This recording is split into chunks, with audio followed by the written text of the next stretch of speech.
అవునండి సార్, ఆదివారం నాడు కావాలి పడిపోతాను నడుస్తుండ్రు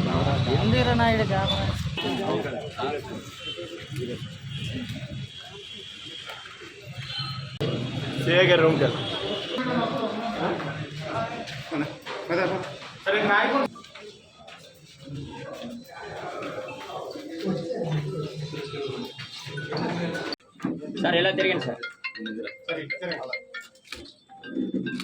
సార్ 1 minute సార్. సార్ విషయం ఏదో ఉందో ఎక్స్ప్లెయిన్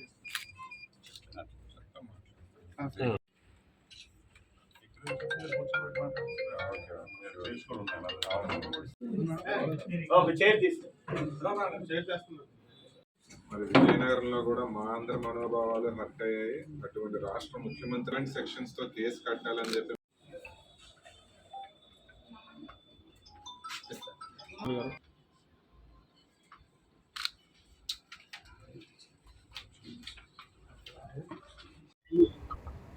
అంబటి రాంబాబు గాడిని ఏ తిట్టు తిట్టాలన్నా ఆలోచిస్తున్నాం, ఏ జంతువుతో పోల్చాలన్నా ఆలోచిస్తున్నాం. వాడిని ఒక తిట్టు తిట్టినా, ఒక జంతువుతో పోల్చినా ఆ జంతువులకు కూడా అవమానం జరుగుద్దని ఆగుతున్నాం. ఎవడ్రా నువ్వు మాట్లాడే భాష ఏంటి? ఎవరి కోసం మాట్లాడుతున్నావు నువ్వు? రాష్ట్ర ముఖ్యమంత్రి వర్యుల కోసం నువ్వు మాట్లాడే భాష ఇదిరా? ఏ రోజైనా జిల్లాలో ఉన్నోళ్ళు ఒక్క నాయకుడి మీదైనా నేను ఈ రకంగా మాట్లాడానా? మేం పోటీ చేసే వాళ్ళ మీదైనా ఇట్లా మాట్లాడామా? ఒక మండల స్థాయి నాయకుడి గురించి కానీ, గ్రామ స్థాయి నాయకుడి గురించి కానీ 6 సంవత్సరాల్లో నేను ఇట్లా మాట్లాడానా? ఏంట్రా నువ్వు?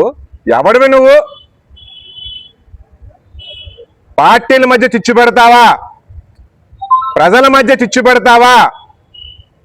మా మనోభావాల్ని ఈ రకంగా దెబ్బతీస్తావా?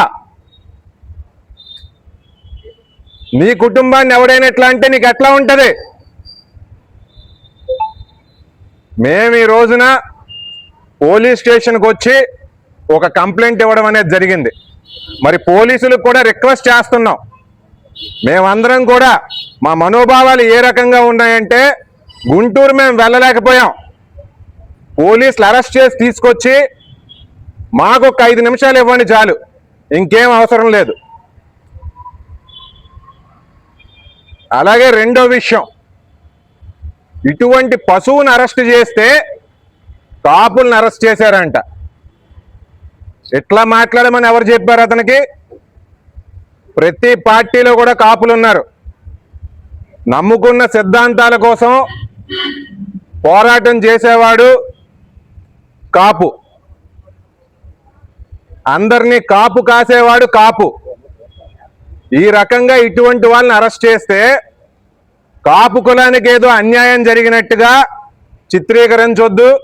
సోషల్ మీడియాలో పోస్టులు ఆ రకంగా అసలు పెట్టొద్దు. మేం కూడా కాపులమే, భారతీయ జనతా పార్టీలో కాపులు ఉన్నారు, వైకాపాలో ఇతర కాపులు కూడా ఉన్నారు. ఈ రకమైన భాష మాట్లాడే ఎవరిని కూడా ఉపేక్షించేది లేదు. ఈ రకమైన భాష మాట్లాడినప్పుడు చట్టం తన పని తను చేసుకుని వెళ్తుంది. కాబట్టి ఇలా జరిగిందంటే దీన్ని మళ్ళీ మీరే ఈ రకమైన భాషలో మాట్లాడమని చెప్పి అరెస్ట్ అయిన తర్వాత మళ్ళీ మీరే ఈ రకంగా కులాల మధ్య చిచ్చు పెడదామని మాత్రం చూడొద్దని చెప్పి వైకాపా పార్టీకి చెప్తా ఉన్నా. మీరు బాధ్యత వహించండి. అంబటి రాంబాబు మాట్లాడిన మాటల్ని మీరు సమర్థిస్తున్నారా? సమర్థిస్తే సమర్థిస్తున్నామని చెప్పండి. లేదు, సంస్కారం ఉన్న ఒక పార్టీగా అతని మాటల్ని కానీ అతన్ని కానీ డిసోన్ చేసుకుంటున్నామని చెప్పి చెప్పండి. అది బాధ్యతగా ఉంటుంది. మీరు ఏమీ మాట్లాడకుండా మీ సోషల్ మీడియాలో ఈ రకమైన కులాల మధ్య చిచ్చు పెట్టే పోస్టులు మాత్రం పెట్టొద్దు అని చెప్పి ఈ సందర్భంగా తెలియజేసుకుంటున్నా.